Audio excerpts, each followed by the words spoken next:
It's time for the Couples Lounge, baby.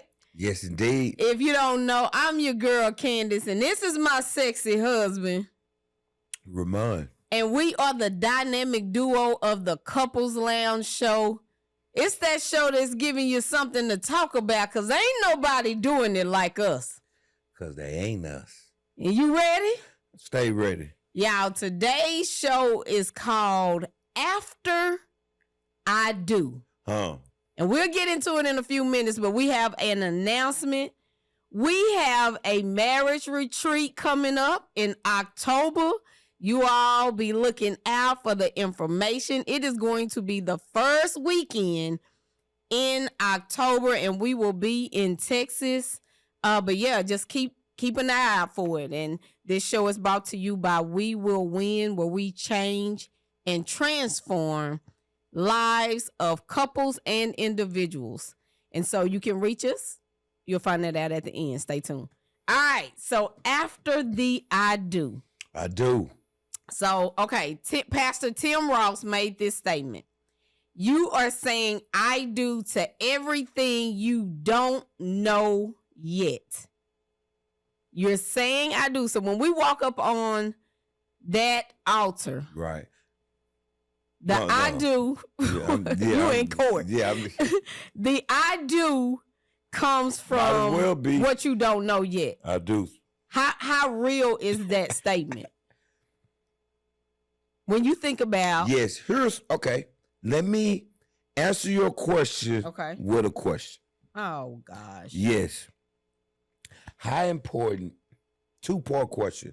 How important is premarital counseling? This goes back to what you just said, because you're saying I do to what you don't know. Uh-huh. And should it be required? Absolutely should be required. Man, after this show, you gonna understand why you need premarital because I thought counseling. about that in the title, and you're saying I do to the things I don't know. And I'm like, and I'm trying to prepare for the show, and I'm like, man, premarital counseling is it helps. Man. Not only that, not rushing marriage. Yeah. I now don't get me wrong, I know some people we ain't talking about about 5-10 years. Believe in love at first sight. You just, and it works for some. And I wish all them people continue success. But the majority of us, yes, need to be in premarital. And I honestly believe it should be required in order to sign off on your marriage. Yeah. Like that you do 2 months, 3 months of premarital counseling. If it's not, we're not signing off on your marriage. Yeah. That should be real. That is real there. And I wanted your take on that. Yeah. Somebody should have told you need premarital counseling or coaching. However you want to look at it, you need it. And so the I do. Yes. And so I thought that was so profound in him saying that, because when we go to the altar, we still in the I love you infatuation stage. We still in the honeymoon stage, and you think that's what you saying I do to. Oh, I do to forever with you. Right. But you are really saying I do to what you have not seen, because you're saying, God, I'm going to still be committed. Right. Despite what comes up after this I do. So we're about to get into the show, you all. After the I do. Why do we need to understand that statement? This is what I believe, is that the moment that we stand at that altar, I just imagined it. You know how in the shows, probably animated shows, how this whirlwind be going around you, and this magic dust. Like, as you stand at that altar, it is a transformation that is starting to happen as you start saying these vows, and God is starting to place a covering over you. It's like, it's an invisible, but it's happening. And I believe that's why once you get married, it's like, dang, our relationship really did change, and you really can't understand the why. But it's because of that sacredness that you just stood at that altar and did. And it begins to, a new version of us begins to happen. Man. Yes. And at the same time, because we just did something that was pleasing to God. Mm-hmm. So if you're doing something that's pleasing to him, you know, like you said, that covering, Mm-hmm. but with that covering comes attacks. Mm-hmm. When the devil sees that, okay, God liked Candace and Remon. He liked them. Let me do something to lose your job. Baby, all in the after the I do. He Yes. already in it. Okay, am I going too fast? No, that's fine Oh, though, okay. because it's just gonna make it become full circle by the time we start. Right, and people discussing always that. he or she changed, and then once we got married, you You both supposed did. to. Yes, You supposed to. People kill me with that. You're going to change once Yeah. you get married, and only someone that's not married would look down or say that in a negative manner. Right. Yeah. You ain't never been married, my brother. So The whole circumstances between us have changed. has shifted. So therefore, we better change. yeah, the after the I do. do. Yeah. So let's talk about this altar. Oh. So this You is went what deep. I went to the word Oh, okay. to find out, like, what did it mean? Preach, Pastor. Shut up, boy. Sister. What did it Come mean when you went to the altar with your sacrifice? First, Okay. do you have the term or the definition for sacrifice?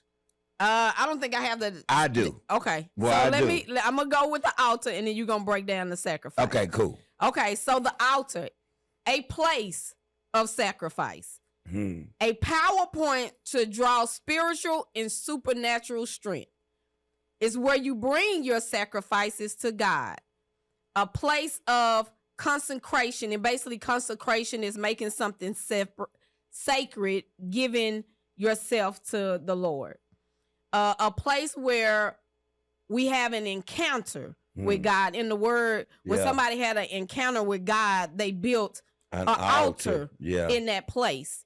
And then there were times where God poured down fire on the altar where the sacrifice was. And as we've talked about on other shows, fire purifies. Right.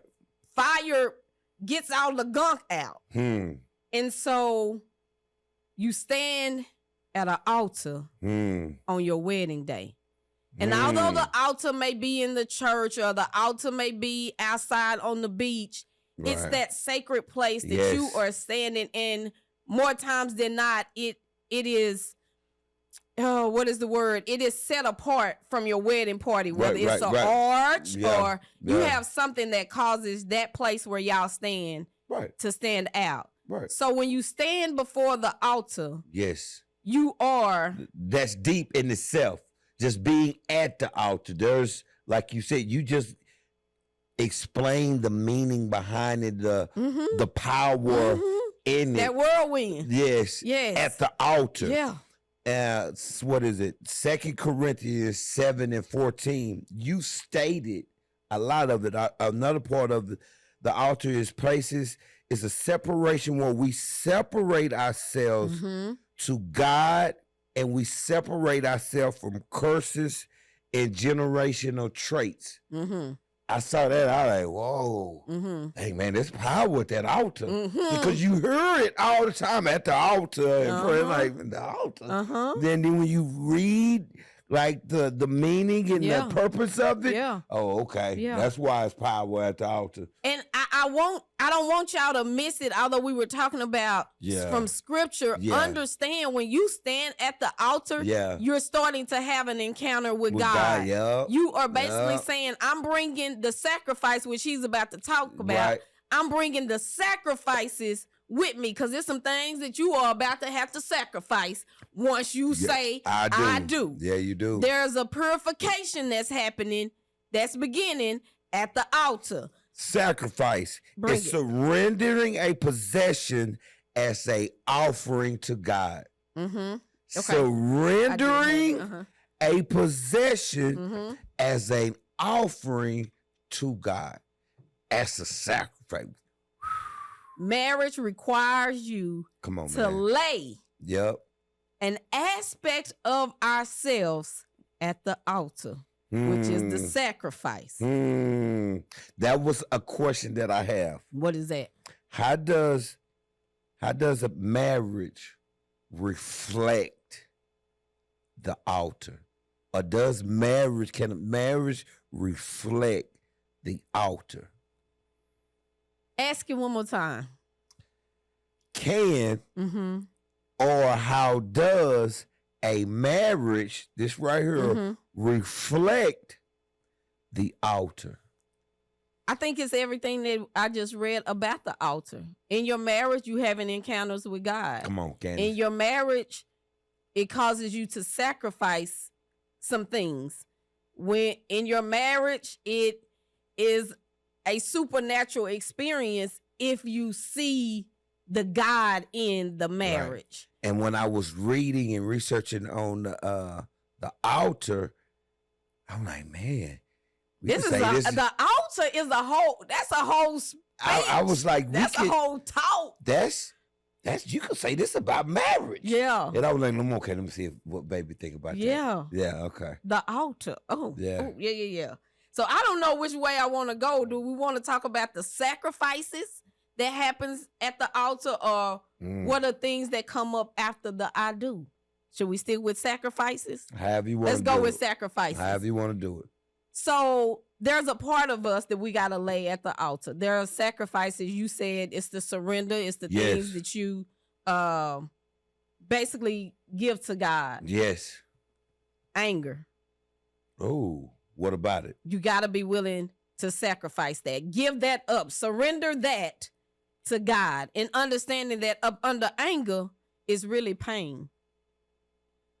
Okay. Up under your anger is a secondary emotion. It's something else up under that, whether it's pain, whether it's disappointment, whether it's resentment, whether it's confusion. That's where anger come from. Right. You got to be willing to lay that at the altar. That's your sacrifice. Okay. Revenge. Ooh. How does revenge hurt a marriage? That part. That part. You say something crazy to me, I'm going to say something crazy to you. Yeah. You do something disrespectful, I'm going to do something disrespectful. You get a little ignorant and you want to be silent. Well, I ain't saying nothing either. How does that hurt or hinder a marriage?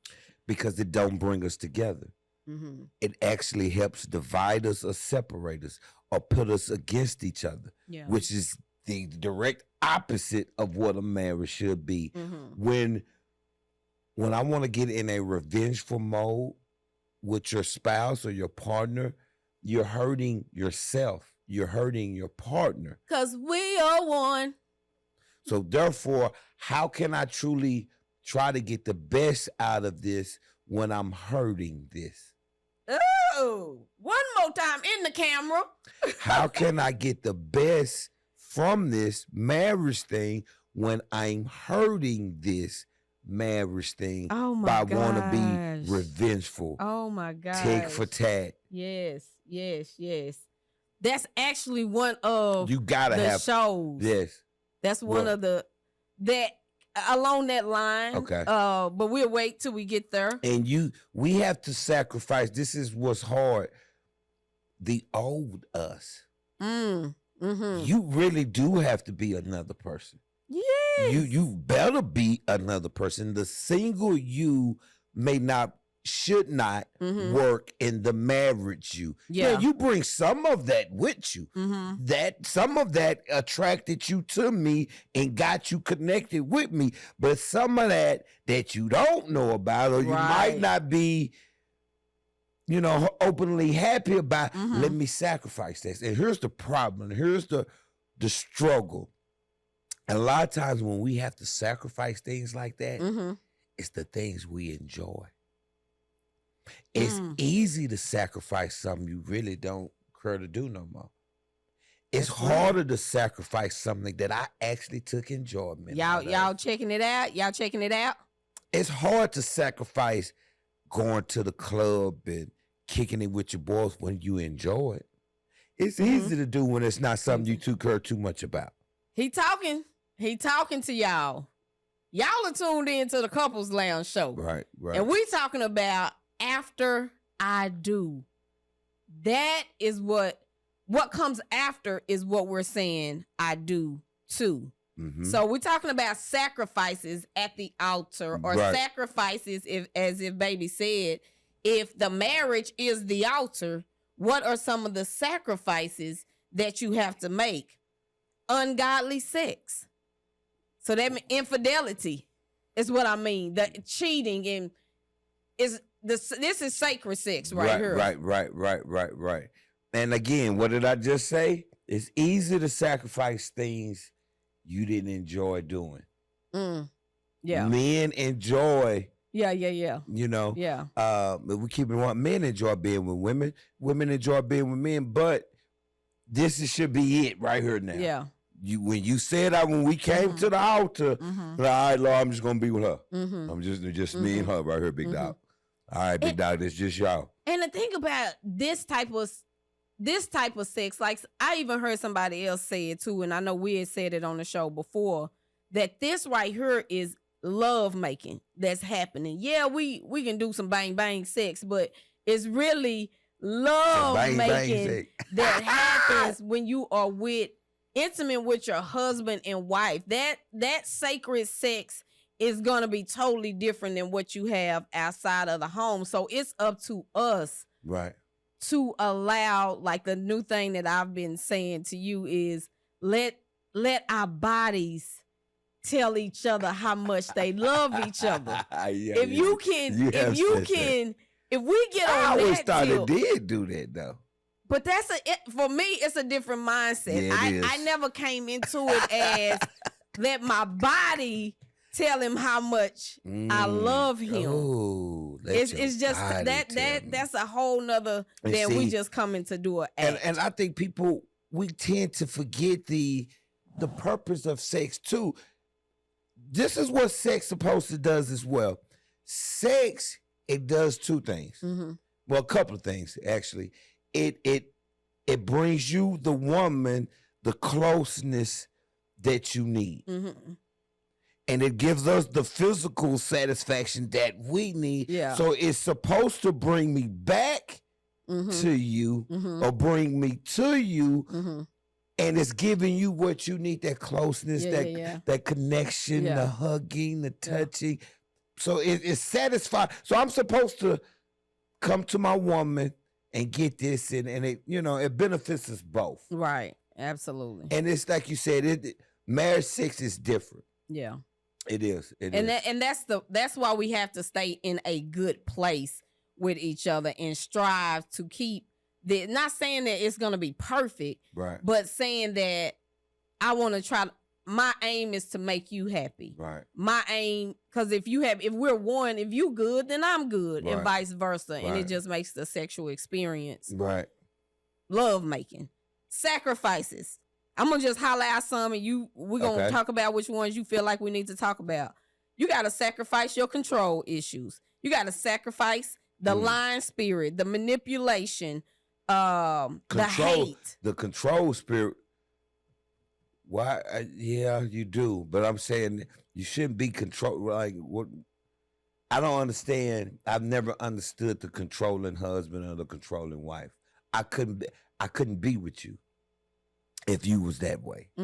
Controlling where you go, what you doing, who you with, who you talk to, what you like. Wait, but that's just one version of control issues. Control issues are. And I'm going to say this, a lot of times come from women when we want something done the way we want it done. And when y'all are don't want to be in alignment with what we done, it's a frustration that happens. It's like, well, why can't we do it like that? And you like, well, I see it like this. And some women are hell-bent, or men. We both are. And when it comes to that way, when you have accustomed to doing things and you like it a certain way, that's what you want. If you move in with somebody and you fold and put up clothes a certain way, and the other person, that's a problem. Yeah. Like, why you folding them towels like that? Yeah, so control. Yeah, we fold towels around here. So it don't have to be at that. You can't go nowhere. Some stuff is just controlling because I want it the way I want it because this makes me feel safe. And that's where control is. It's a safety thing. I want to I don't feel safe, so I feel like I need to control every aspect of my life, and it comes into controlling you, comes in controlling kids, Right. and it just makes it difficult.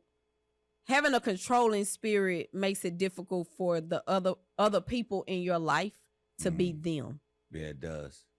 It Well can said. cause you to dim other people's light when you have a controlling spirit, and whether that's a business owner, whether that's a leader, if you have to control everything, you micromanage people, and it's just so that's one of those things you got to be willing to sacrifice. Shame and guilt, unforgiveness. Shame and guilt. Wait a minute, don't just gloss over that. What do you mean? Speak on that. That's something that you got to give up at the altar or be willing to work through in your marriage. That's a sacrifice, because when you carry shame and guilt, you pretend you could project onto your spouse. Shame and guilt. I've never thought about If that. I'm carrying shame or guilt, any and everything you I do, get I'm the so guilt. sensitive to it because of what I'm carrying. And you might not even be intentionally trying to hurt me, but I see everything from eyes of pain, eyes of my shame. Right. So I make myself wrong so many times, but I put that on you. Right. That you making me wrong or you making me feel. So when you carry shame and guilt from your past into your marriage, it impacts what you all have. I think a lot of people bring that and not even aware. Not even know it. It's so unconscious. So unconscious. The guilt of a whole bunch of stuff. Yeah. Yeah. Yeah. And when you carry it, it's just everybody that comes in and definitely your spouse. Right. I could trigger it and not even know what I'm triggering. Like, why you? Yeah. Like, dang. But that's the shame that you're dealing with that you didn't tell me. Yeah. From that high school boyfriend, that college sweetheart, or that when you was 27 years old and you that whole phase you was or just mistakes that you've made that you have not forgiven yourself for. That uncle that molested you. You ain't tell nobody. Yeah. So you got to take that stuff to the altar. Or once you hit the altar, you got to understand that God is like, all right, there's something right here that's got to be healed. Right. As you go through marriage. Right. And that's the power of marriage. Yeah. Like I was saying, unforgiveness, childhood wounds, trauma, and pain. Those are just all the things, y'all, that we have to be willing to take to the altar as a sacrifice. And it may seem hard in the marriage. Right. But if you're willing to heal it, if you're willing, because marriage is going to expose it. Bottom line, marriage is going to expose and reveal the true you. The true you. So, what are things that come up after I do? Give me an example of something that has came up, and I don't know, I'm putting you on the spot, Candace. Okay. That has came up in our marriage that you might not would have expected. The differences upsetting me. Okay, speak. Now, when we first get married, or you first get married, you might not even notice your differences that much. Or it don't even really get scout. That's kind of cute. She do it. Oh, okay. Baby, she a little lazy. Okay. He don't really do the yard like that. Ain't no big deal. He don't really. Now all of a sudden we really in it. Now these differences are pissing me off. Yeah. I'm mad that you don't really cook. I'm mad that you don't clean like this. I ain't mad that you don't really want to talk, that we're upset we're going through this. I want to talk about it. You don't. Didn't really bother me at first. Like, all right, God, she don't want to talk. She don't want to talk. That's something that threw me off. And it could be a number of things. It's just how sometimes our differences and our differences of a mindset or the way we look at, because sometimes it could really bother you that you don't see things the way I do or do things the way. It threw me off. You didn't expect it going into a marriage because you're so happy. You on this high of love and infatuation, And then when all that kind of calms down a little bit, and I think we've had a show about this. And I won't make a correction here because I'm speaking in general, though. I know, but you speak in general a No, lot. I did so. But I'm whenever I serious. say about us, y'all, Mom will make it as though I don't cook. That's what for years this show has been done. I'm not. He always insinuates that, but I need to make. I have not spoken on this. That's guilt It's or not shame. Because I tell you right now, that was not on my mind when I did. That was not an attack. The question was, what have you seen after I do? I was speaking very specific. And you spoke specific, and the question was for you. Okay. And so you brought that up. So let me make that clear. Okay. Right now that Candace cooks. She does. I won't say way too often, but I am somebody that now I would say within probably the last few years, but up to that, I was cooking every day. We don't do leftovers too often. Every day, cook. What, you want a cookie? So, no, I don't want a cookie, but I don't want you out here acting like I don't cook. Baby, I wasn't. This show today, I was not. See, I triggered something. You did. Yeah, I need to make it clear because for 7 years you have insinuated this. I just wanted to make it clear. But I ain't triggered nothing. Okay. You didn't trigger nothing. I just needed to make it clear. They see. So. Okay, now, same question to you. Things that came up after I do that I would not have expected. I would say your secretiveness. What the hell? I almost cuss. Girl, what do you mean? You are very secretive, and you was really, really very secretive when we first got married. What are you talking about? I could not understand no. why you had to go outside to have conversations with your sister, with your parent, with anybody. You would not have conversations in the house. That's and I could not. True. Baby, that's not true like that. No. I never said I never done it. They heard I was this way. Say, Tuck, don't say nothing to nobody. Man, you can't tell nobody. All right, bet. So I don't say nothing. If a person hit me with that, okay, yes, you are. No, and I ain't just talking about no secret. Some stuff I get. Yeah. Some stuff because I guarantee you, there's stuff about your sorority sisters That's not what I'm talking about. That you ain't gonna tell me that I should know. That's not what I'm talking about. That's not what I'm talking about. I'm talking about you having conversations on the phone, and he always had to be outside. I didn't always. Yes, he did. Yes, he did. You and really I was not going too expecting far. that. You really going too far now. And he still does it when it comes to our kids. And he will what do I do about my kids? He will he will be talking to them. If I come in the room, you would think all hell has broken loose. What you want? God. What are you doing? Oh, I'm like, God dang, you just in here talking to him. I can't stand in here. And I ain't even coming there to listen to the conversation. I'll let you finish. I'm just coming in there because I just was coming into my son's room. I didn't even know he was in there with him. And I opened the door and it's like, what you doing? So I will say this. Okay, baby. No, let me finish. I will say that did not expect his secretiveness, but when I really thought about it,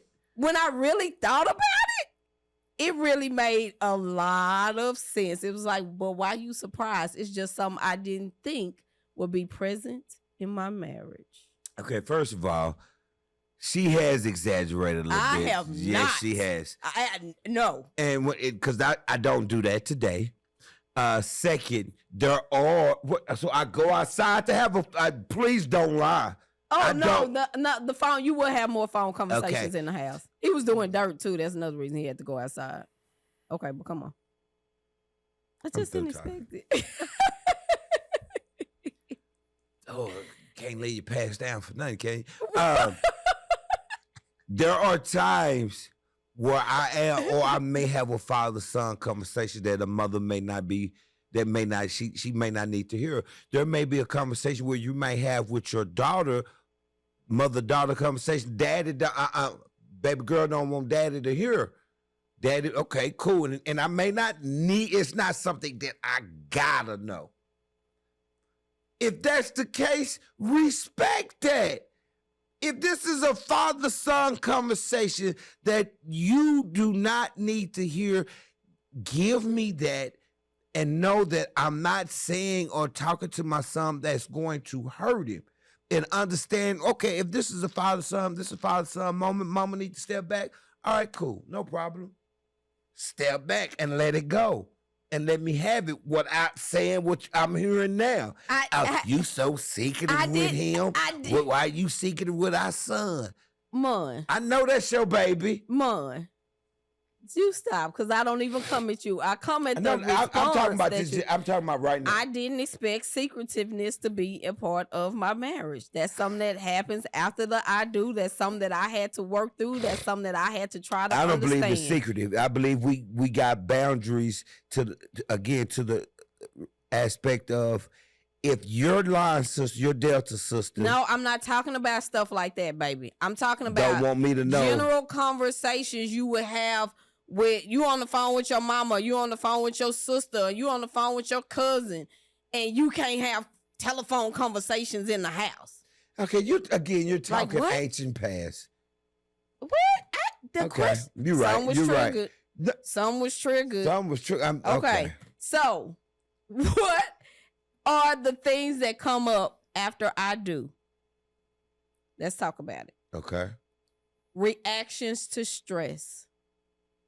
How your spouse responds to stress. Like, it's all good when you first get married. Right. You might not even have had a lot of life situations that come up, but the longer you stay married, you're going to have things that come up and come present. Yeah, absolutely. So age has a lot to do with that too, though. Who? Age. Oh, does your spouse shut down? I've noticed. Oh my God, Dwayne. Or does your spouse explode? I was speaking on it, but go. I'm about to. You gotta finish the point. I got you. I follow. So that's one of those things that you're not prepared, that they've handled it so good, right? But now they're in a place and they're starting to fall apart. And I believe age has a lot to do with that. I've noticed the older the person, the more sensitive they are. And that's just my humble opinion. You get older, when I say sensitive, let me rephrase that. Bad choice of word. I think older people take things personal. They take things as a personal attack, or it hits home a little different for some reason. And it was like, wow, you do realize that wasn't I wasn't talking about you. Like, okay, that's just from my perspective. You talking about in a relationship or just older people in life? In general. The older you get, the more you disagree. I disagree with it externally. Okay. The reason I say externally, because the older you get, there's a level of confidence. Old people don't care what they say. Old people don't care what they do. But they care about what other people say. I could see that in your marriage, because it's like, definitely if you've been together for a long time, like, I've been with you this long, right, and you would say that to me, or you would do that. And I think that's the part. It becomes more hurtful because we've been together for 20, 30, 40 years. Right. And you would say that, or you would do that, or not do that, or not say that. You know what I'm saying? So I can see it showing up sensitive within the marriage. Yeah. Because you could say something in your mind, like, first of all, that wasn't, why did you take that so offense to that? That wasn't nothing. Yeah. And so after the the impact of actually being a wife and being a husband, because like, once you really get that title, it's all cute at first. Right. Yeah, this my boo, this my husband. I'm finna go home to my husband. Right. But when you really start thinking about, let me stick with the wife. When you start thinking about my role as a wife. Right. Like, what is, and then once you find out what God called you to do as a wife, like, what, me being rah, rah, rah all the time is like the dribbling of water, like how it irritates your husband for you to be somebody who just nag you just itching about everything, cause you to find out that you are his crown. So that causes you to show up a certain type of way. The expectations that God has on us for being a spouse, husband, or wife, after the I do can become scary. Definitely if you don't think you can. Yeah, can. If you can, what do you call it? Level up to what he's calling you to do. Have you ever had that moment? Like, I'm a husband, or yeah, I'm gonna stick with husband. I'm a husband in what God calls you to do, that it sets some type of maybe like fear, or am I gonna be able to really be what this call is on my life? When I was standing, getting ready, I said I do. Mm-hmm. It was like, dang, man, I'm gonna get married. Mm-hmm. Like, I was excited, but nervous. Can I do this? Mm-hmm. Like, man, I was nervous. I was scared. I was excited. The reality of that I'm about to be a husband, I'm about to be married, was hitting home. Yeah. But it didn't deter me from, no, this ain't what I want to do. And none left me at there. All that money we done spent, boy. At the altar? Ooh, at the altar. Nah, I'm fighting. As a husband, as a father, I can't say that. What? I would rather you leave my daughter at the altar than to marry her. And not want to be married. Right, and hurt her in that manner. Yeah. Because when she says I do to you and gives you her everything, and then I'm sure that hurts. I mean, getting left at the altar, come on now, that ain't gonna feel good, but don't marry her. Yeah. Don't marry. I can respect you walking away. Yeah. And not marrying her. I would rather you do that. Brother. Absolutely. Absolutely. Yeah. So, what are things that come up after I do? Everything we do now is for both of us, and it affects both of us. Okay. Ooh. Everything that we do Every now, decision you make, you got to think about your other person, because it's going to affect them in one way, shape, or another. Yeah. More times than not. Yeah. More time, not always, but more times than not. Mm-hmm. The simplest, you know what? I'm going to go and eat healthy. I ain't working out. I ain't eating healthy. That affects you. Absolutely. I was finna say. If I don't eat healthy and I don't take care of myself, that affects you. It ain't just me. Absolutely. It affects you. Yep. I don't take baths no more. That affects you. Yeah. And I'm little bitty things, but I'm making the point how almost everything I have do to take the other person. It affects my wife now. You gotta take it into consideration. And it was like one lady used an example, and I just use an example for us, like the speaking opportunity that I had with the church, or the speaking opportunity that I had with the top ladies of distinction. Although you were not doing it, you were still doing it, because you covered the cooking on days when I needed to prepare. You ran here, or you did this on days that I need to prepare. So I'm doing it, but we really doing it, because I couldn't do it what I needed to do if he didn't do what he had to do. So when I win, or when I get he get it too, because he is there. He was there. Right. And so it's like every decision that we are making, once you say I do, it impacts us both. And I know I tried one time to say, whatever, I don't care what he do. He don't listen. This happened to him. It just happened to him. I ain't saying nothing no more, because I'm not doing it. That's him. And then one day I had an epiphany that, you better be the helper. You better help him. You better still care, because if he do something and it costs him some money, if he do something that's a bad decision and he go to jail, or he do whatever happens to him is going to affect me. Right. It ain't that's just him. One thing, I have to do a better job, and I'm gonna do a better job. Come on, get it on camera. Let's go. That it affects you. A lot of the times, I just leave the house and don't care how I look. especially if it's casual. Now, I ain't talking about going out somewhere you supposed to. I'm talking about going to Walmart, going to the gas. Boy, if some of y'all ever see me at Walmart or gas, you might, is everything okay? Did he get kicked out the house? Kaya even said, "You going out like that? You going out like that?" Oh, it's a cigar out. It's a cigar out. It's public. You don't know who you gonna meet in there. Man, I'm not coming in there to be cute. I'm coming to smoke a cigar. Baby, you be looking like you finna work in the yard. Look. Yeah, I have. I can't. I'm comfortable. You have to get you some better comfortable clothes. Is what you need to do. I know. Get some better. I said I'm gonna do that. I don't know who. Yeah, because I have actually met a few people and actually felt kind of bad. Like, dang. Our investor could have been in there, and you done missed the money. Right. You Candace husband. I'm thinking, dang. Baby, People have said that. Yeah, before, and I was looking. I ain't never told you this, but I'm thinking, Lord, I bet they was wondering, Candace. That's the man. Baby.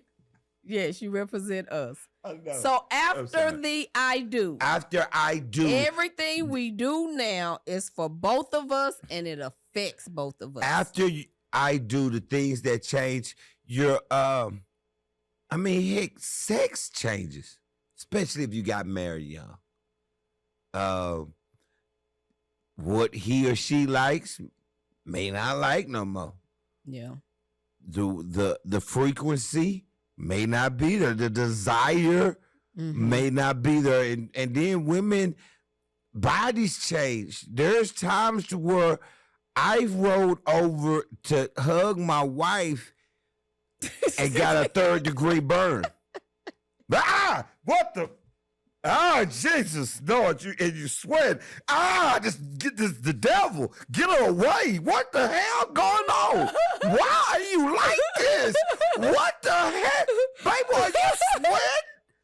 What the heck? Is that water? Is that a gallon of water on the counter? Lord have mercy. My poor baby.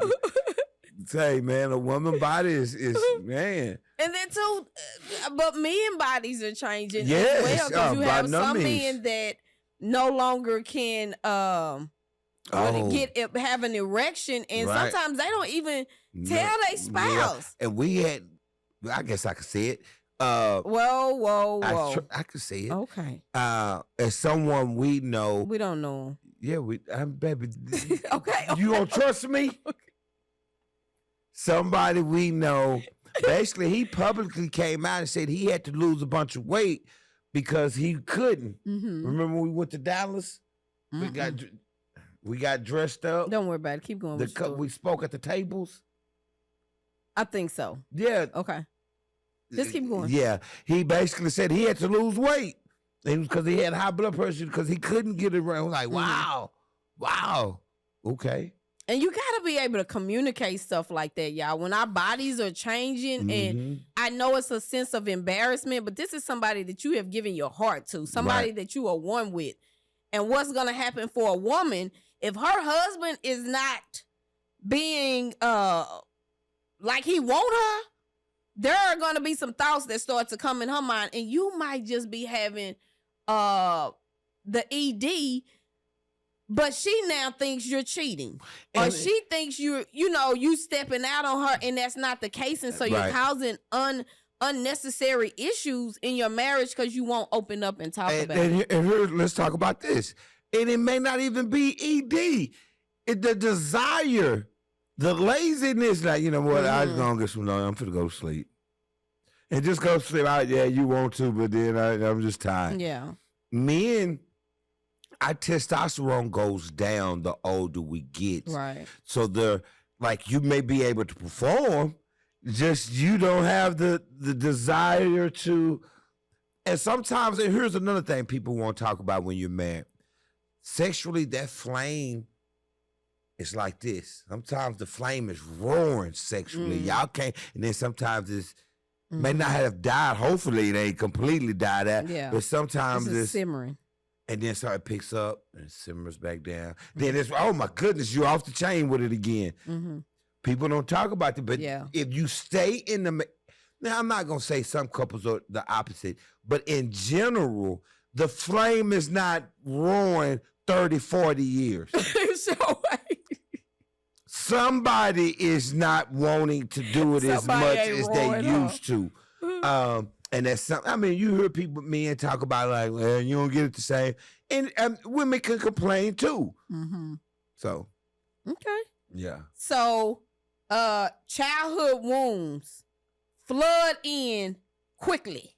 When you get married, that's the power of it. So don't get it lost, don't get it confused. That is the power of marriage, that those childhood wounds surface to the top. Now you can heal it. Now, again, you at the altar. That's a sacrifice. And so now God can grab it. God can put his thing on it. Oh, you don't need this no more. That's why it's rising to the top, because you don't need it. It is hindering you. It's hindering what I can do for you, in you, and through you.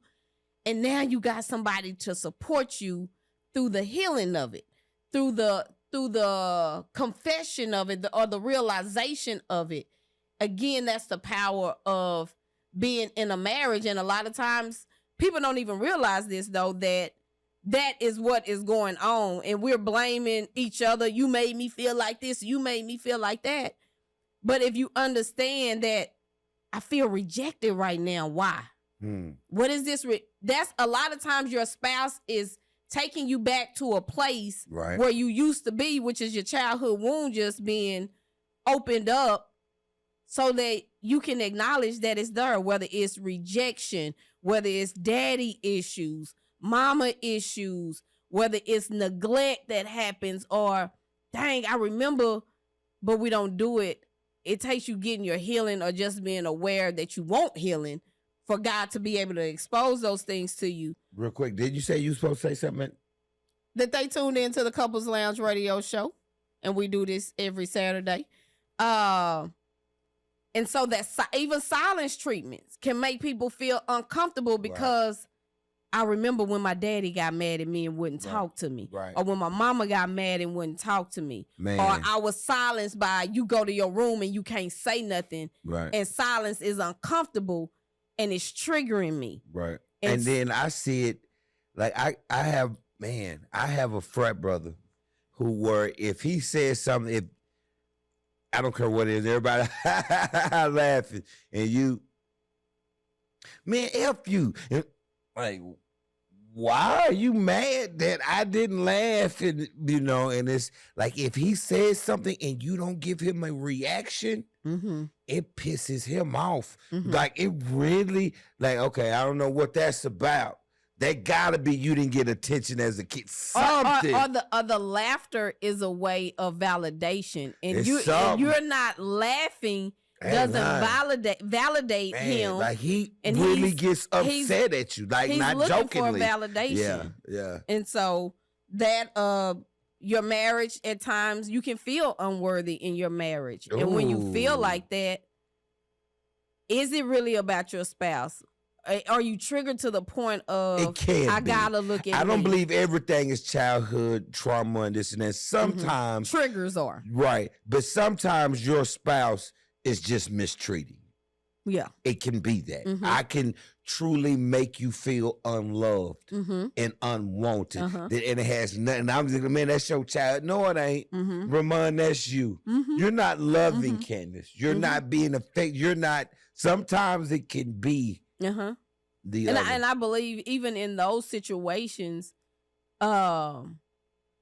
it's still a message and it's still a lesson. And although you are making me feel that way, I have to come back and to ask myself some questions too. Yeah, I can definitely not correct you, inform you of how you making me feel, saying that this needs to be changed. But I am having an inner experience that I need to understand. And sometimes it could be God is saying, you deserve better than this. Speak up. You deserve, and you know it. And maybe that is the it, but what's causing me not to speak up? That could be something that has to do with that. So I think it's always you either a teacher or a student, or you both, or you could actually be both. I do what I do so much. My baby girl has no idea how strategic I am with her the older she gets now, and how more adult like our conversations are. I strategically now start opening up the doors more. I used to do it all the time. Wouldn't let her get out the car. I'm doing it more now. She got a little guy little friend that she likes, and how I compliment her more and how beautiful she is, even more so. Because if he doesn't treat you like, you should feel loved. My daddy made me feel loved. He made me feel appreciated. It becomes the standard. It comes to standard financially. If I say, Daddy, so therefore, when this pillhead, knucklehead chump don't, you should feel something, and it should bother you that he's not making me feel this way. Yeah. And I'm doing it purposely. So if you got a little boy that try to highlight, yes, I'm setting the standards high. You're going to get my baby. Yeah, I'm setting it high. She deserves that. She does. She does. So the things that happen after I do. Job loss. Ooh. You ain't even expecting it. 2 degrees. God, both people got a degree. Right. And we sitting up in a job loss. Right. That's our truth. That is our reality. For better, for worse. Sometimes that worse is more than you can handle at that moment, or more than you was willing to expect or to deal with. Understand that when you say I do, you say when you say for better or for worse, the worst can actually come. And are you man or woman enough to handle it? What's the old saying I always say? Everybody want to be big, but nobody want to lift no heavy ass weights. You want to be a wife, you want to be a husband, but you don't want to go through the fire with your wife or with your husband. You don't want to endure the hard times with your spouse where you're laying in the bed, but you probably don't even want to touch each other right now. You're mad. Or you simply don't want to go get help. You're being stubborn. Yeah, we're going through hell, but I ain't talking to nobody. She went, man, I ain't talking to nobody. What you mean you ain't talking to nobody? I know We Will Win can help you get that, right? They sure can. It sure can. And I think that's when, and it's probably going to come in my somebody should have told me moment. But when you get married, it's an understanding that we got to do this thing as a team. Because one person can be wanting the marriage to elevate, right, and somebody else is like, damn her, I don't want to do it. They done got in the midst of their stuff, and they in a, what do you call it, the quicksand, and they don't want to come out. And it's like, I'm trying to pull us out, but you ain't moving. Right. And so both people got to be willing to move. That's well said. I was going to say this. Sometimes after I do, you have to fight alone. You never thought that. You thought that I've been married. My God. Oh, you thought that I'm married. I got a sparring partner. I got somebody we're going to go to war with. No, not always. Are you willing to do it, fight alone? Because if both people ain't in the mindset, this is why premarital counseling is needed. Because you need to understand, don't have your spouse out here fighting for the marriage by themselves. It makes it too hard. No. And just like you trying to lift a weight that you ain't got no business trying to lift by yourself without a spotter, a barbell fall on your neck and choke you. Yeah. And yeah, it's that. That didn't happen to me before. Oh, Jesus. And at the crib, I used to work, or I still work out, but when I'm by myself, because I ain't got a workout partner. Jeez. And trying to get that extra rep. Oh, God. Oh, God. Lord. Oh, God. Oh, hell. Oh, God. Like, I've been scared a few times. Like, yeah, okay, now I don't even try to get that extra. And that extra one helps, but nah, don't worry about it. I ain't finna die this way. Oh, my God. Not on the weight, bitch. I was about to die. Your Jill. So I'm just going to run off a few more, and then we're going to do how somebody should have told me. Okay. One goes on a journey of self-discovery. That happens in a marriage after I do, and it does change the marriage. I've had people come to individual life coaching sessions without their spouse, or somebody goes to therapy alone because the other spouse don't want to do it, or whatever the case may be. And I'm doing it. It's going to shift your marriage. If somebody is shifting internally, it's going to start showing externally. And so that's one of the things that happens after I do. Somebody falls into a depression and or they living in anxiety that impacts a marriage, and everybody ain't ready for that. Definitely if they didn't see no signs of it or even think that you would fall into a depression. And again, that goes to, and then you don't want to come out of it.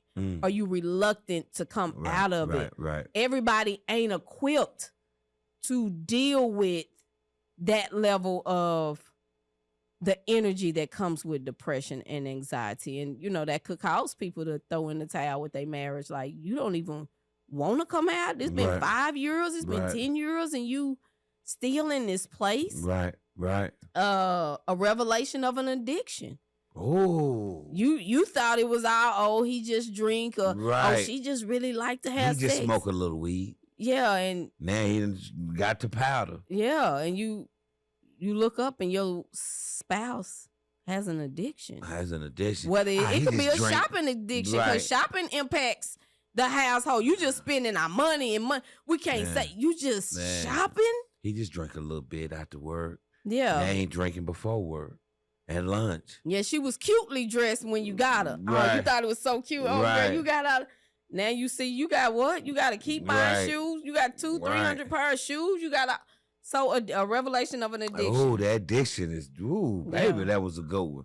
And people breaking free from family patterns. So those are just things that come up after the I do. So, babe, if my somebody should have told me moment for this show. And I'm starting to write them down because, you know, I'm kind of... And I'm going to do that next time. I'm kind of wordy. Yes, you are. So, be quiet. So, my somebody should have told me is this. And if this your first time tuning in, somebody should have told me it's kind of like a recap of the whole show. Maybe something we took away from the show, an aha moment we had from the show. Your toes look good. And so... I almost said something.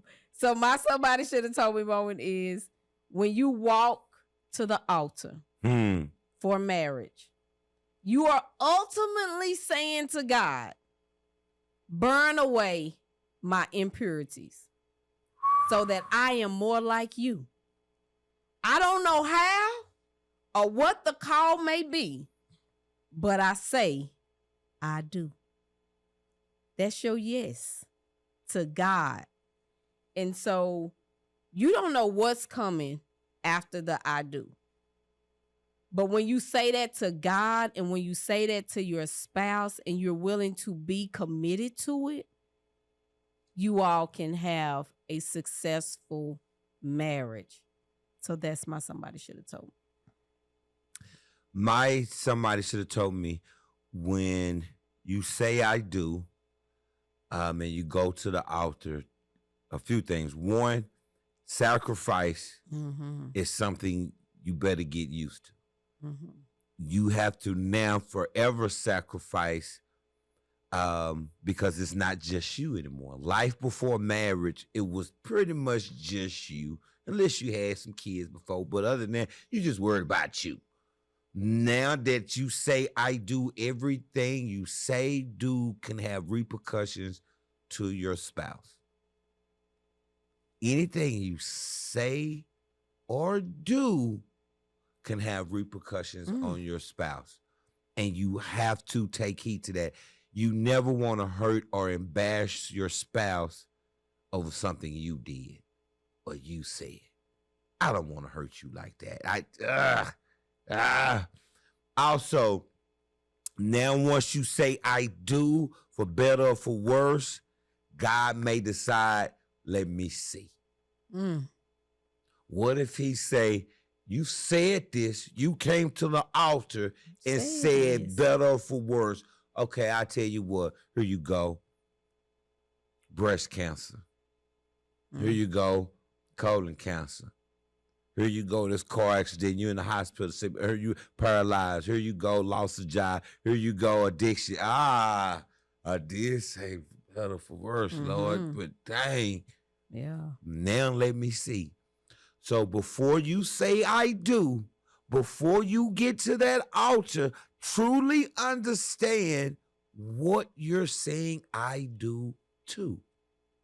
It ain't just to lay up with this pretty thing or that handsome guy that you with. It ain't just for that. And if you think that alone will get it, you're sadly mistaken. This beautiful, sexy woman may always stay beautiful. The body may change. That face may age a little bit. That handsome, strong guy, yeah, that body may change on him too. So that's somebody should have told me. Yeah. I think, I literally hear a talk, a speech, or another show that your marriage is the altar. Your marriage is the altar. That was the question I brought up. Yeah. Oh my gosh. Thank y'all for tuning in to the Couples Lounge show. If you need premarital coaching, make sure that you reach out. Go to www.wewillwin.as.me.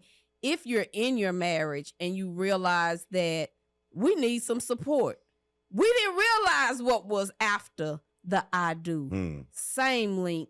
Get at us. We want to support you in creating the marriage that God desires for you to have.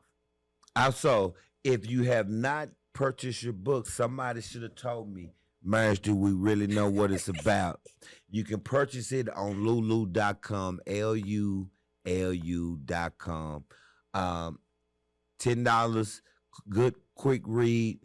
Get your book. If you rock with the Couples Lounge, make sure you get your book. Also, follow us on YouTube as well. We're really trying to let everybody know. And go to our YouTube page, The Couples Lounge. Hit like and subscribe. And tell somebody about us. Ooh, there it is. Good job, baby. Yo. Okay, good job. I didn't mean to do. Okay.